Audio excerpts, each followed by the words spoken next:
Article 1 is adopted. The question is on adoption of Article 2. The question is on the adoption of Article 2. It is my adult son, Ian Schakowsky, whom I will always credit for my decision last June to support an impeachment inquiry. It had never been my goal to impeach a president, but Ian made such a compelling case. He reminded me of the oath I have taken 11 times now to support and defend the Constitution of the United States. He said, "Mom, this is not about politics. This is not about party." And pushing back against my arguments, he said, "This has nothing to do with the final outcome.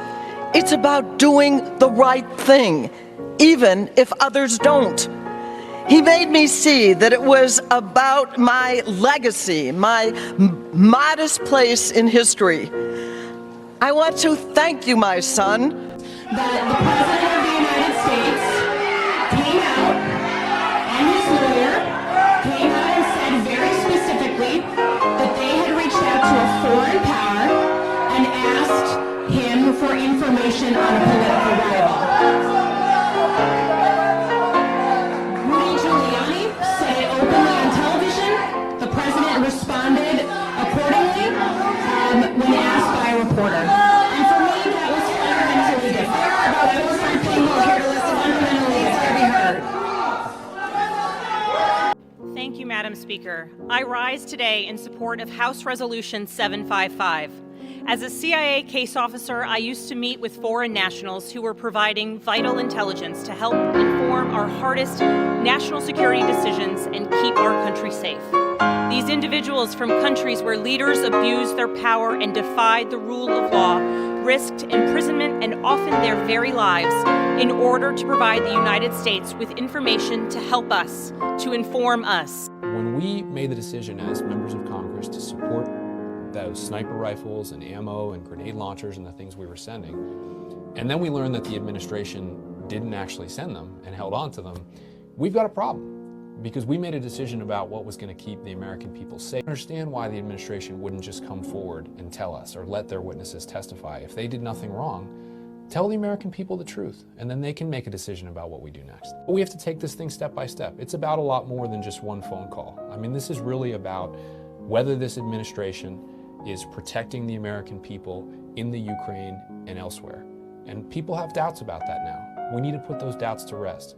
That cannot distract us from the fact of the incredible gravity and seriousness of these credible allegations. I believe that these allegations do in and of themselves represent a national security crisis. Zelensky begins by ingratiating himself, and he tries to enlist the support of the president.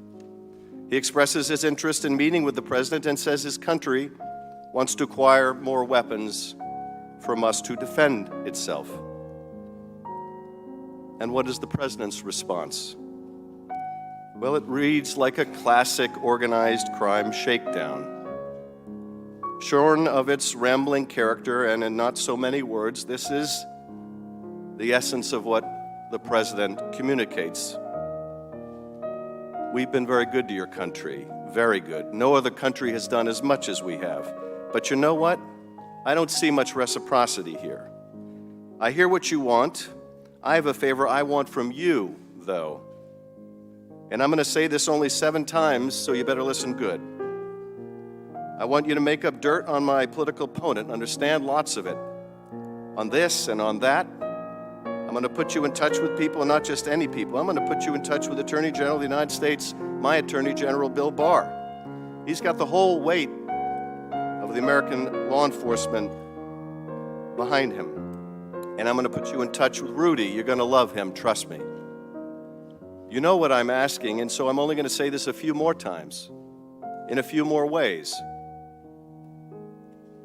And by the way, don't call me again. I'll call you when you've done what I asked. This is, in sum and character, what the president was trying to communicate with the president of Ukraine. It would be funny if it wasn't such a graphic betrayal of the president's oath of office. My summary of the president's call was meant to be at least part in parody The fact that that's not clear is a separate problem in and of itself. Of course, the president never said, if you don't understand me, I'm going to say it 7 more times. I know you support Chairman Schiff, but was it right for him to have that dramatic interpretation of the president's transcript of the phone call at the hearing last week? I want the American people to know what that phone call was about. I want them to hear it. So, yeah, it's fair. It's sad. But it's using the president's own words. So if he's... Well, those weren't the president's words. It was an interpretation of the president's words. They're saying he made this up. He did not make it up.